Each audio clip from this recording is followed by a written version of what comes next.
Hello friends, नमस्कार। Welcome to my channel. बहुत बहुत स्वागत है आप लोगों का हमारे चैनल एजुकेशनल एकेडमी पे। ठीक है, तो आज का हमारा क्वेश्चन है कि निम्नलिखित में से शिष्य परंपरा में नहीं है। निम्नलिखित में से कौन रामानंद की शिष्य परंपरा में नहीं है, ये बताना है। तो यहाँ पर निम्नलिखित में से कौन रामानंद की शिष्य परंपरा में नहीं है? क्या कबीरदास या फिर नरिहरदास या फिर रैदास या फिर मलुकदास? ठीक है, तो कौन से नहीं है? तो यहाँ पर इसका राइट आंसर हो जाएगा ऑप्शन नंबर डी, मलुकदास नहीं है। यहाँ पर मलुकदास के बारे में थोड़ी सी व्याख्या देखेंगे। यहाँ पर देखिए, मलुकदास का जन्म 1574 ईस्वी में कड़ाक मणिकपुर प्रयागराज में हुआ था। इनकी मृत्यु को कहा जाता है कि ये 108 वर्ष के अवस्था में हुई। 108 वर्ष के हो गए तब इनकी मृत्यु हुई।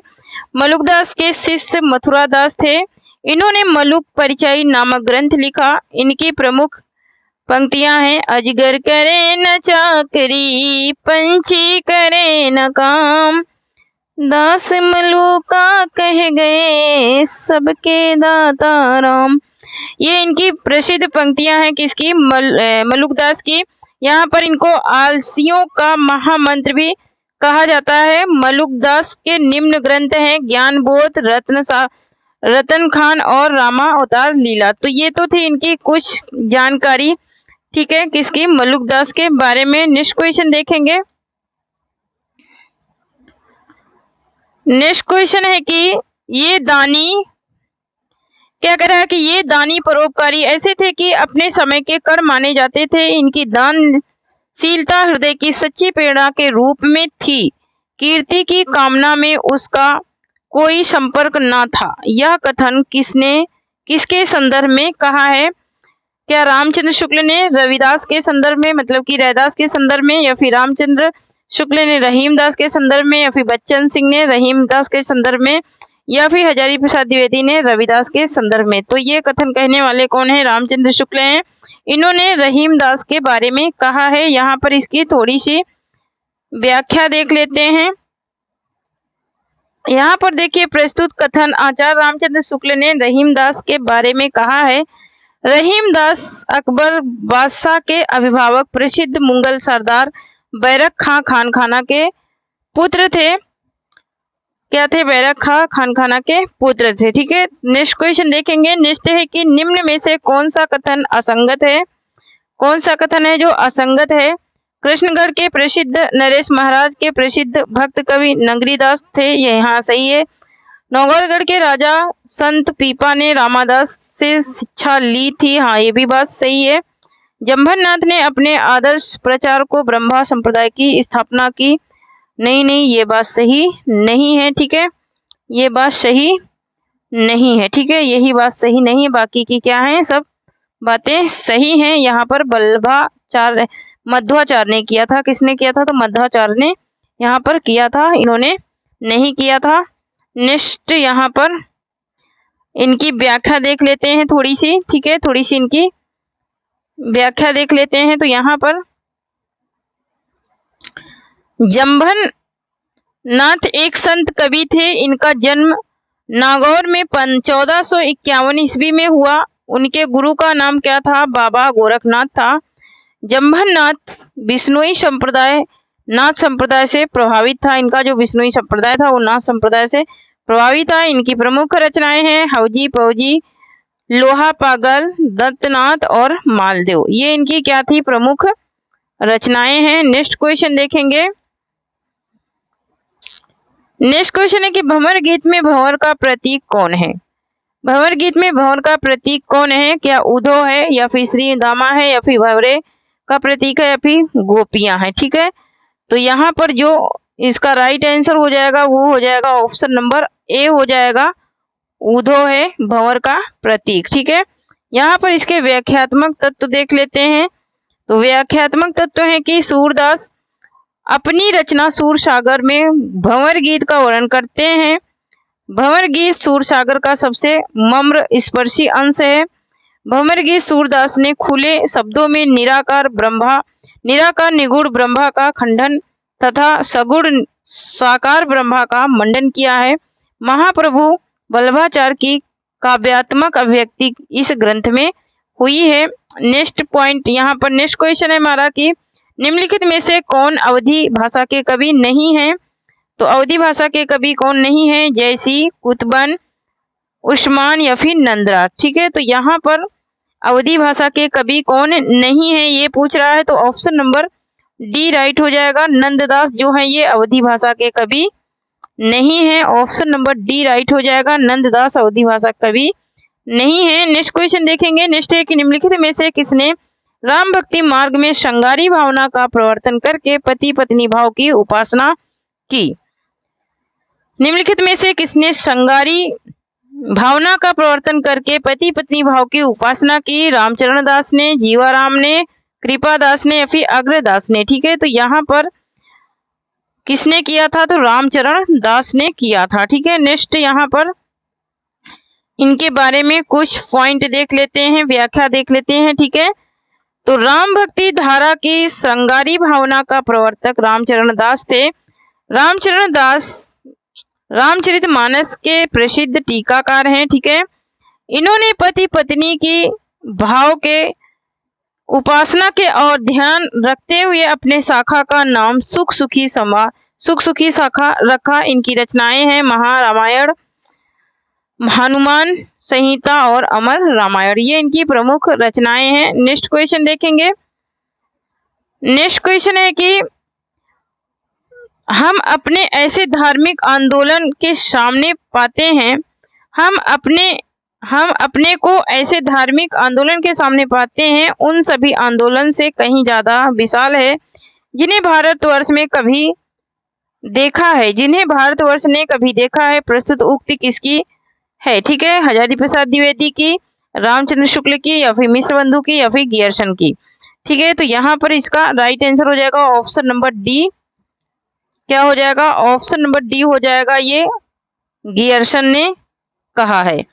नेक्स्ट क्वेश्चन देखेंगे। नेक्स्ट है कि शुद्ध कला के परखी कहते उस पार की पंक्ति किस रचयिता की है? शुद्ध कला के परखी कहते उस पार की ये पंक्ति किसकी है ये पूछ रहा है।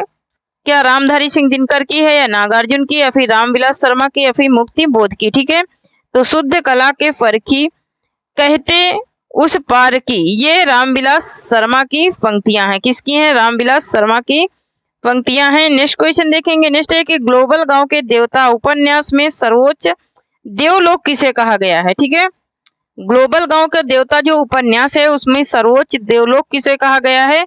तो लंदन को कहा गया है। ठीक, किसको कहा गया है? लंदन को कहा गया है। यहाँ पर इसकी थोड़ी सी व्याख्या देख लेते हैं। यहाँ पर देखिए, ग्लोबल गांव के देवता उपन्यास में सर्वोच्च देवलोक लंदन को कहा गया है। यह उपन्यास 2006 में रणेंद्र ने लिखा था। उनके अन्य उपन्यास गायब होता देश और गुंगी रुलाई का कोरस, ग्लोबल गांव के देवता में रणेंद्र ने असुरों के राजनीतिक और सांस्कृतिक त्रासदी पर गाथा लिखी है। ठीक है, तो ये तो रहे इनके कुछ मुख्य पॉइंट। ठीक है, नेक्स्ट पॉइंट यहाँ पे नेक्स्ट क्वेश्चन देखेंगे।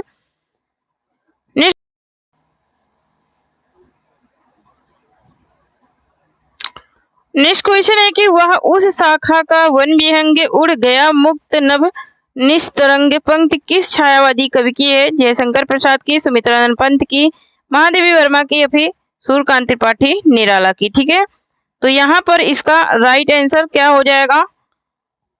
किसकी ये पंक्तियां हैं? किस छायावादी कवि की ये पंक्तियां हैं? तो ये ऑप्शन नंबर डी राइट हो जाएगा। सूर्यकांत त्रिपाठी निराला की ये पंक्तियां हैं। नेक्स्ट क्वेश्चन देखेंगे। नेक्स्ट है कि विनय और सोफिया किस प्रसिद्ध उपन्यास के पात्र हैं?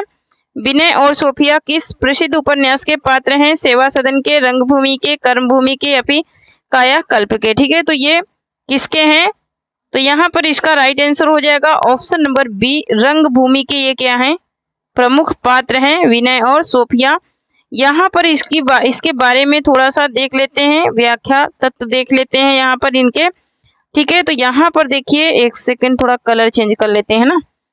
तो यहाँ पर देखिए, विनय और सोफिया रंगभूमि के प्रसिद्ध पात्र हैं। यह प्रेमचंद द्वारा लिखा गया उपन्यास है। इनके अन्य उपन्यास सेवा सदन, कर्मभूमि, कायाकल्प उनके उपन्यास है। रंगभूमि के अन्य पात्र हैं सूरदास और जॉन सेवक और क्या है प्रभु सेवक।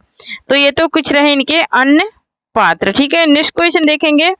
नेक्स्ट है कि निम्नलिखित में से कौन सा सिद्ध परंपरा की योगिनी का नहीं बल्कि योगी का है। कौन सा नाम है, निम्नलिखित में से कौन सा नाम है जो सिद्ध परंपरा की योगिनी का नहीं बल्कि योगी का है। पुतलिपा, मणिभद्रपा या फिर कनक खलपा या फिर लक्ष्मी करा। ठीक है, तो यहाँ पर इसका ऑप्शन नंबर ए राइट हो जाएगा। कौन है, पुतलिपा है। कौन है, पुतलिपा है। ऑप्शन नंबर ए इसका राइट आंसर हो जाएगा। नेक्स्ट क्वेश्चन देखेंगे। नेक्स्ट एक उर्दू को यामिनी भाषा यहाँ पर कहने होना चाहिए, खाने है, थोड़ा सा टाइपिंग मिस्टेक हो गया। उर्दू को यामिनी भाषा कहने का श्रेय किसको है। किसको है, यहाँ पर खाने नहीं कहने होगा। ठीक है, क्या हो जाएगा यहाँ पर कहने। एक सेकेंड,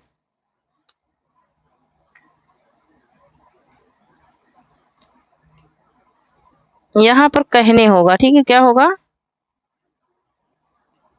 कहने हो जाएगा। ठीक है, उर्दू को यामिनी भाषा कहने का श्रेय किसको है। सदल मिश्र को, लल्लू लाल को, इंसा अल्लाह खां को या फिर सदा सुख लाल को। ठीक है, तो यहाँ पर इसका राइट आंसर हो जाएगा हमारा ऑप्शन नंबर बी हो जाएगा, लल्लू लाल को है। किसको है, तो लल्लू लाल को है। ठीक है, नेक्स्ट क्वेश्चन देखेंगे। नेक्स्ट है कि लौट कर आया हुआ के लिए उपयुक्त शब्द होगा। लौट कर आया हुआ के लिए उपयुक्त शब्द क्या होगा। आगत होगा, विगत होगा, प्रत्यागत होगा या फिर तथागत होगा। ठीक है, तो यहाँ पर इसका राइट आंसर हो जाएगा ऑप्शन नंबर सी, प्रत्यागत हो जाएगा। ठीक है, यहाँ पर नेक्स्ट क्वेश्चन हमारा कि निम्नलिखित में से कौन सा काव्य संग्रह नरेंद्र शर्मा का नहीं है। नहीं पूछ रहा है। ठीक है, कड़ फूल, सूल फूल, प्रवासी के गीत या फिर अपराजिता। ठीक है, तो यहाँ पर इसका राइट आंसर हो जाएगा ऑप्शन नंबर डी, अपराजिता। अगर काव्य संग्रह पूछेगा तो नरेंद्र किसका हो जाएगा, ये काव्य संग्रह अपराजिता किसका है। तो यहाँ देखिए अपराजिता नरेंद्र शर्मा का काव्य संग्रह नहीं है, जबकि अपराजिता काव्य संग्रह जो है वो है सूर्यकांत त्रिपाठी निराला का गीत है, जो अनामिका में संग्रहित है। और इसी नाम से रामेश्वर शुक्ल अंचल ने भी अपना प्रबंध काव्य लिखा था। कब लिखा था, 1983 ईस्वी में इसे इन्होंने प्रकाशित कराया था। नरेंद्र शर्मा काव्य संग्रह है फूल, सूल फूल, फूल प्रभात, कर फूल, प्रभात फेरी, गीत कामिनी मिट्टी, फूल प्लस वन माला, हंस माला और रक्त चंदन, अग्नि शाही और कदली, वन प्यासा, निर्झर, बहुत रात गए सुवीरा। ये इनकी कुछ प्रमुख कृतियां थी नरेंद्र की। ठीक है, नरेंद्र शर्मा की। यहाँ पर देखिए, तो वहां पर याद रखना कि काव्य किसका है, तो सूर्यकांत त्रिपाठी निराला का है अपराजिता। अगर प्रबंध काव्य पूछता है तो रामेश्वर शुक्ल अंचल का है। निम्नलिखित में से किस बोली का संबंध बिहारी हिंदी से नहीं है। अवधी का, मगही का, भोजपुरी का या फिर मैथिली का। ठीक है, तो यहाँ पर ऑप्शन नंबर ए राइट हो जाएगा। अवधी का जो संबंध है वो भोजपुरी से नहीं है। तो अवधी का किससे है, तो अवधी का है पूर्वी हिंदी से है। नेक्स्ट क्वेश्चन है हमारा कि वह नहाकर भोजन किया, दिए गए वाक्य में कौन सी क्रिया है। पूर्वकालिक क्रिया है, संयुक्त क्रिया है, सहायक है या फिर प्रेरणार्थक है। ठीक है, वह नहा करके भोजन किया है। ठीक है, तो ये पूर्वकालिक क्रिया है। पहली क्रिया क्या हुई, नहाना, दूसरी क्रिया हुई भोजन करना। ठीक है, नेक्स्ट क्वेश्चन है कि श्यामू उठा और पढ़ने लगा। क्या पूछ रहा है कि श्यामू उठा और पढ़ने लगा। वाक्य में कौन सा वाक्य भेद है। सरल वाक्य है, संयुक्त वाक्य है, मिश्र वाक्य है या फिर इनमें से कोई नहीं है। तो यहाँ पर इसका राइट आंसर हो जाएगा ऑप्शन नंबर बी। यहाँ पर सरल वाक्य है और, है ना, क्या लग गया इसके साथ में, और लग गया है। ठीक है, नेक्स्ट क्वेश्चन देखेंगे। तो नेक्स्ट क्वेश्चन है श्यामू सुशील का बचपन का दोस्त है। दिए गए वाक्य में बचपन कौन सी संज्ञा है। दिए गए वाक्य में बचपन कौन सी संज्ञा है। व्यक्तिवाचक संज्ञा है, भाववाचक संज्ञा है, जातिवाचक संज्ञा, फिर नाम धातु संज्ञा है। ठीक है, तो यहाँ पर इसका राइट आंसर हो जाएगा ऑप्शन नंबर बी, भाववाचक संज्ञा है बचपन। ठीक है, नेक्स्ट क्वेश्चन है कि अत्याचार में कौन सी संधि है? अत्याचार में यड़ स्वर संधि, दीर्घ स्वर संधि, स्वर संधि या फिर वृद्धि संधि, वृद्धि स्वर संधि। ठीक है, तो यहाँ पर इसका राइट आंसर हो जाएगा ऑप्शन नंबर ए हो जाएगा, यड़ स्वर संधि है ना। अत्याचार अति धन आचार, क्या हो जाएगा? अति धन आचार हो जाएगा। ठीक है, अत्याचार का अति धन आचार हो जाएगा और ये यड़ स्वर संधि हो जाएगी। ठीक है, तो थैंक यू फ्रेंड्स, आज के लिए इतना ही। तब तक के लिए धन्यवाद। जय हिंद, जय भारत। आप लोग पढ़ते रहिए, हंसते रहिए, मुस्कुराते रहिए, स्वस्थ रहिए, मस्त रहिए। और जो लोग अभी तक चैनल को नहीं सब्सक्राइब करे हैं, सब्सक्राइब कर लीजिए। और जो लोग टेलीग्राम चैनल से नहीं जुड़े हैं, जुड़ जाएं, क्योंकि वहां पे आप लोगों को PDF मिल जाएगी। ठीक है, थैंक यू। जय हिंद, जय भारत।